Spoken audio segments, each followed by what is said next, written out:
Gonna work? Okay, now I'm waiting for Dick Hyman to ask me to join the meeting. Mm-hmm.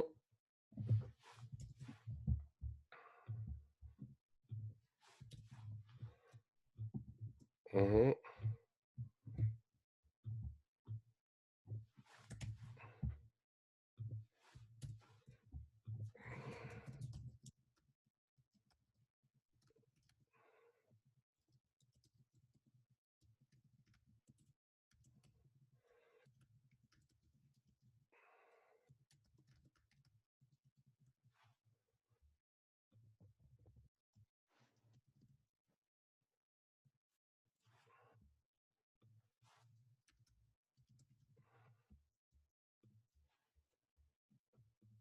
Mm-hmm. Ah, there we go.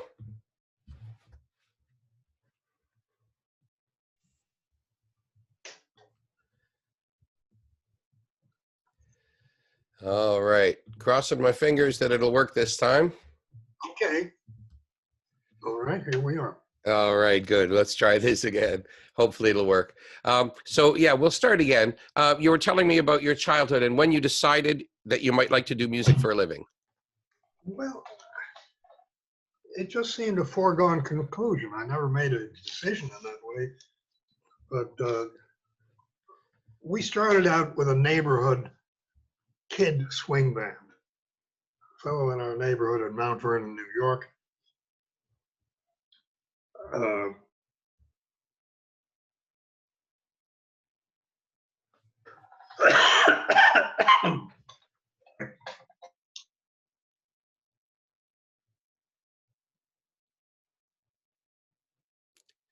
well, it was called more or less Don's Swing Band. So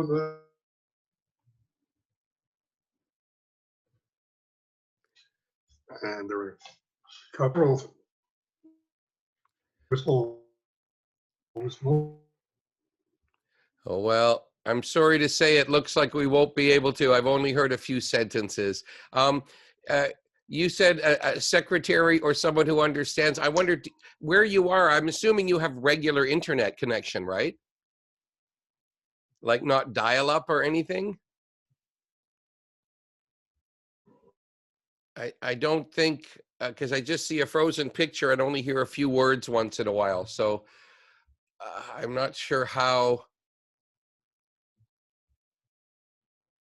how I could get this. I could try doing this from Jazz FM next week, but Do you think that you could record the meeting with Mr. Hyman dialing into the meeting on his landline? Well, then you wouldn't see anything. right, that's the But you would problem. have audio. Yeah. Yeah, but the audio, this is for visual for kind of kids to see on YouTube as well. So I can easily do an interview no matter what on radio next week when I'm in the station. But for this thing, we were trying to do visual and audio. But I'm curious what kind of web service. I just haven't had this happen before, so I'm pretty sure it's not on this end because it's never frozen before.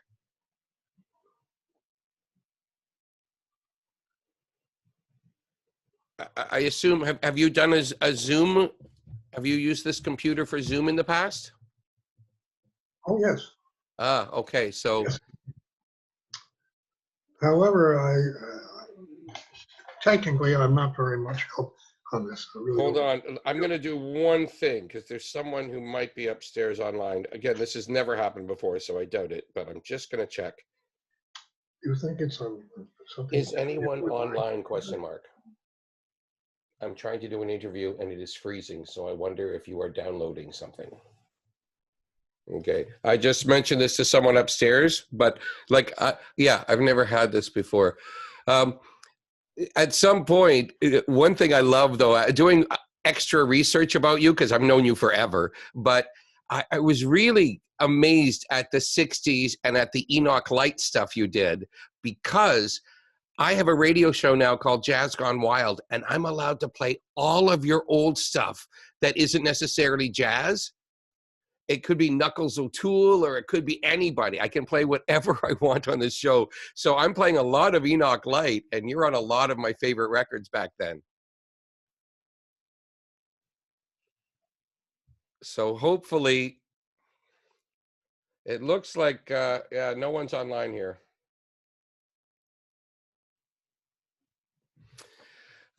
So if it's okay, we'll try to reschedule. I'll find out if I can do this from Jazz FM. And if that doesn't work, we'll have to do radio only.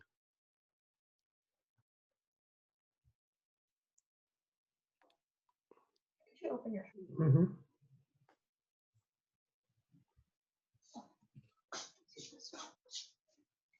I'm gonna try to set up the Wi-Fi using a hotspot. Okay.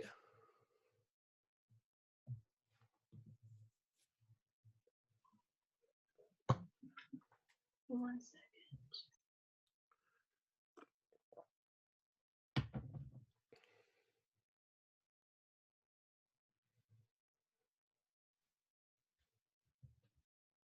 Mm-hmm.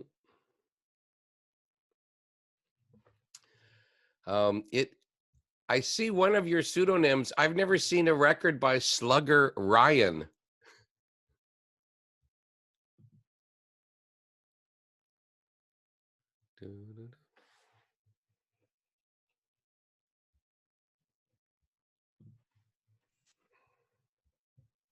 Mm-hmm.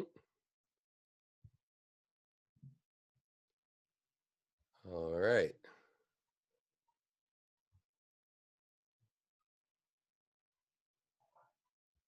Looks good now. What do you think? Right. Yeah. We just, it looks like, yeah, we signed off and signed back on, right? Can you hear me now? I think so. Yeah, I can hear you and see you perfectly. Yeah. How long Okay. it'll last, I don't know. That's right. All right. Let's start with an important one in case we only get a few answers in. Can you, this is crazy, but we'll go right to the end. Advice for young artists or young musicians. Should they have a part-time job? Should they follow their bliss? What do you think? Well, it comes down to practical matters like do you have enough money to get by? Really comes down to that. Mm-hmm.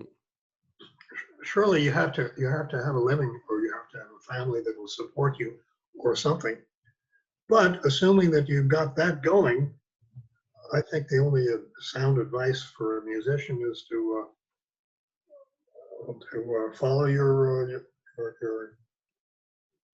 follow your impetus and keep on practicing. Yeah. Now, your keep on practicing. I believe that was Teddy Wilson who said that to you. You won a university contest, a college piano contest, and got lessons with him. And he was, I think he was one of the first people, right, who told you you got to practice every day. Well, it was a little more detailed than that. I'll be happy to recall it. Mm-hmm. I thought that I was playing as a result of having taken a few lessons with him. I was playing better, and I said at one of these lessons with Teddy, I said, some days it seems okay. I'm playing fairly well, and I've noticed an improvement. Other days, not. Why is that? And he said the immortal words, that's why you keep on practicing. That's perfect. So that's about it. And I followed that advice my entire life, and I'm still practicing. Awesome. You've put out records under different pseudonyms. Knuckles O'Toole, right? Maybe that was one of your first. I know these maybe aren't your proudest recordings, but I love them.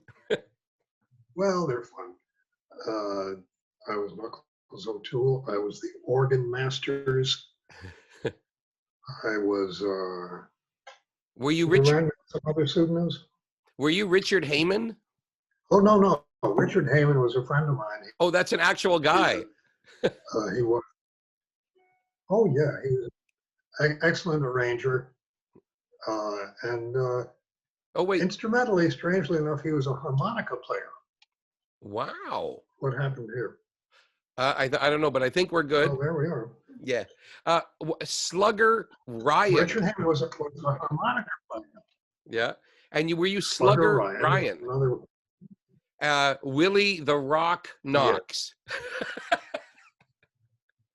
yes. So, They're all little jokey, amusing things. right. So it's hard to know how many records you played on because you have to look under so many codes and secrets. You're like the spy of the jazz piano. What was it like working with Enoch Light, and how did that come about? Because you made so many records for Command Records. Enoch Light had been a hotel band leader, and he had some considerable experience otherwise in the practical end of the business. But he fell into something called high fidelity or hi-fi in the 50s or maybe the late 40s. And he was a very smart fellow. He saw that a trend was coming, and he positioned himself to be the purveyor of high fidelity recording. Yep. And that was Command Records. And he, over a period of some time, he assembled a group of favorite musicians. I was one of them, I'm proud to say. Tony Mottola was another. Phil Botner, the reed player, was another. And we made an awful lot of records for Enoch or for various Enoch Light orchestras. Mm-hmm. And that's how that happened. It was so prolific. I can't believe how much vinyl I have from that period. And then the 60s Moog. I know kids are very interested in this because your first hit, the Minotaur, was a hit before Kraftwerk even owned a computer or a keyboard. They were a rock band when you had your first hit. How was that? How did that come about, you being the master of the Moog? The Moog was an idea that was presented to me by Enoch and Enoch's company, and which at that time was associated with Bobby Byrne, the excellent trombonist. And they just put me together with a fellow who really knew what the Moog could do, and we started. What was the name of the fellow I worked with? On which one? On the Moog. David Borden? No. Get the Moog record. At any rate, he presented me with a lot of ways to go, and I improvised on that and on the things he had set up, and it was really a collaboration in which he presented me with possibilities, and I took it from there, and I composed or improvised or something. Sometimes we had a fixed rhythm in the background, which we got from some source, and it was a wonderful collaboration. And I'm very sorry I can't think of his name. I'm sure we'll get it. Wait a minute now. Yeah. Walter Sear. Right. Walter Sear. So and you this was the result of that. That's the one. Yeah. And that looks like brand new vinyl. I have an old one. Crackles like a warm fire. The artwork on this was nice. So this is where it got psychedelic in a way, because what's amazing is you were really renowned as a solo pianist and orchestration, all kinds of things. And then this came out, and I guess did it confuse some of your fans, or was everybody cool and along for the ride? Or was it a complete different audience? I think it expanded the audience a lot. I think that people who hadn't really been aware of what I could do began to look after things. And I myself was expanded by it. I discovered things that we could do that I had never done before. And this was the result. Yes. And it looks very very psychedelic and 60s, as Yeah. you can see. It's incredible. Even the song "Popcorn," which was a huge hit around the world, that was 2 years later. So, except for your early Moog records and Wendy Carlos doing classical and you doing this, that's pretty much the beginning of things. I guess you didn't have any idea at the time, right? No, I really didn't figure out where it was going. It was just a nice thing to do. And Walter Sear was an ideal partner in the thing. And he Yeah. really was a partner. Do you remember I met you in I think it was 1996 at the Montreal Bistro, and a bunch of my friends, we all showed up with Moog albums for you to sign. I do remember that. And I think it was the most records you ever saw in one place. And then you got a check from Beck and Busta Rhymes. People started sampling your music. Well, that was really an unexpected thing, but yeah, those people put little excerpts from one or another of the tracks of this album, and yeah, all that had to be accounted for somehow, and the end result was a little more fame, I guess. Exactly. Definitely for the Beck audience. They love that song. Now, did you have to work when you do soundtracks? I've heard you say this many times. You really have to be kind of in sync with the director because you may have some ideas to offer, but they're got to be in the same range. What was it like with Woody Allen? Did you guys work closely together or did he farm things out to you? I worked with Woody and very much with his music person, who was a woman named Sandy Morse, and she really understood what was necessary and what Woody was really after, and also what I could produce, although the latter was something a little bit unknown to both her and to me. She was a very intuitive, sympathetic partner in all of that, and we remained friends. What else can I tell you about that? Well, it was so many movies. You must be doing something right because I couldn't even count how many movies you did for his films, or how many soundtracks you did. Well, with Woody, I think I did 11 or 12. And then there were several films in addition to that. Well, a fair number of films in addition to that for other things. And I had a philosophy in those days to just take whatever came along. I wasn't quite sure where it would go, but I said yes. I did a lot of things that were probably a little intuitive and so forth, but it all worked out. I think this is inspirational. I think it's inspirational for young people to not be afraid. Like, for example, you're a solo pianist, you're doing all these serious gigs, you're playing with all kinds of famous people, even an early show I saw with Charlie Parker and Dizzy Gillespie.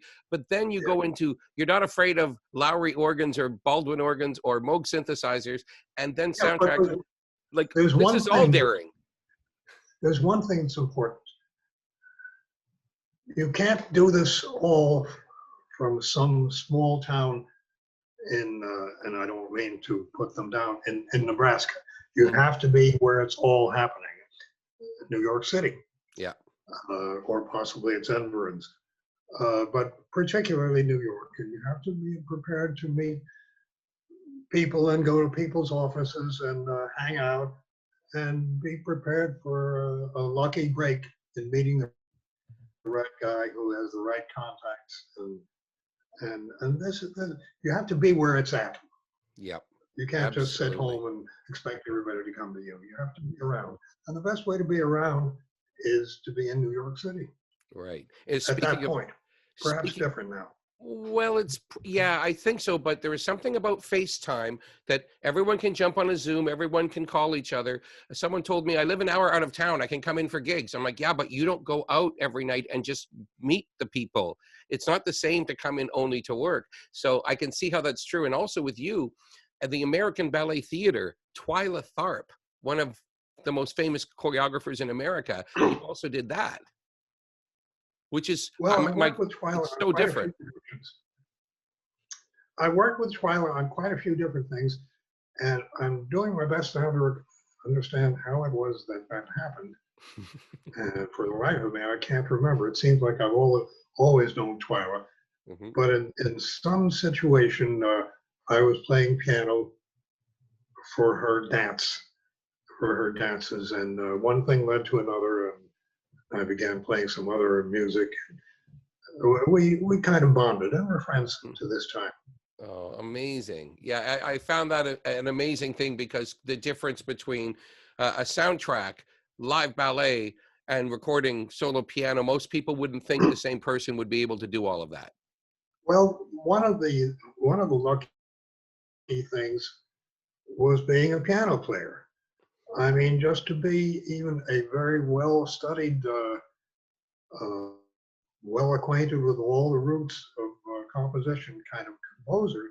Mhm. Uh, the more important thing in my case was just to be a pianist and to find myself playing for this occasion or that, or this person or that, or very much so playing for this singer or that, each of which might lead to a different set of recordings or pseudonyms or arrangements if the singer needed them, Yeah. or putting things together if the singer needed them. So it all took place just because we started with a place where it was, as they say, happening. Right. Okay, so this is going to be hard for you to answer, and there may not be an answer because you've had such a diverse career. Is there an aha moment? Was there a moment where you went, "This is totally working"? Like, I mean, you won your first talent contest or something, but it must, like, I don't know what that thing might have been. Every artist maybe has a different time in their life where they're like, not always young. Sometimes it's a bit older and going, "Wow, this is it. I never expected this to happen." It would be very neat if I could answer your very interesting question specifically, but I can't. I know. When I'm It was looking at just what you've happening. done, I can't It imagine was what your being answer would around. be either. um, okay, so what about I'm not sure. the moment? There are forks in the road. Aside from getting married, um, or having kids, was there a fork in the road you can look back at and say, "Wow, if I didn't move to that city or do that thing, who knows what I'd be today?" It's only hindsight when you're older you can even think about that, but Well, one of the things that was certainly helped pave the way to everything else was that I got married. My wife and I got married very young, and she helped me in every way, and was sympathetic, and was always uh, interested in what I was doing, and setting certain things in motion which would help us in the career. And it was a genuine partnership, and it still is. And we've been married now 72 years, if you can believe it. cheers to you. That is unbelievable. Thank you. Well, we're both It's in our gonna get 90s now. it's gonna get easier in 3 more years. As I say, we both are in our 90s now, Mhm. and just amazed at the way it's going. But that's about it. We're still, as they say, we're still here. Right. Do you have any plans to record or perform in the next year or two? I'm going to be playing at an affair in November in Clearwater, I think, for my friend Rachel, who produces such affairs and also recordings, and Clearwater, Florida, that is. And I'm looking forward to that. Okay, well, if there's any way, I was going to hold up a Canadian $20 bill and go, maybe this will refreshen your memory. But at some point, want to get you up to Toronto one more time, please. Otherwise, I'll come and see you. Well, it's not impossible, but at my age, I don't quite have the strength that I used to, and I kind of prefer staying at home as much as I can. I agree. And I promise if we ever got you up here, it would be having a couple of days rest when you arrive, no concerts with jet lag.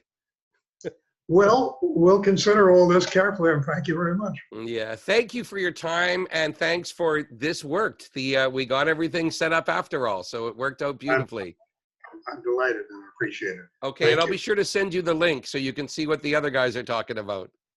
I would like to. David Excellent. Amram and Gene Genovi were thrilled that I was going to be talking to you. Mhm. They're good friends. Awesome. All right, thanks so much. Peace. Peace.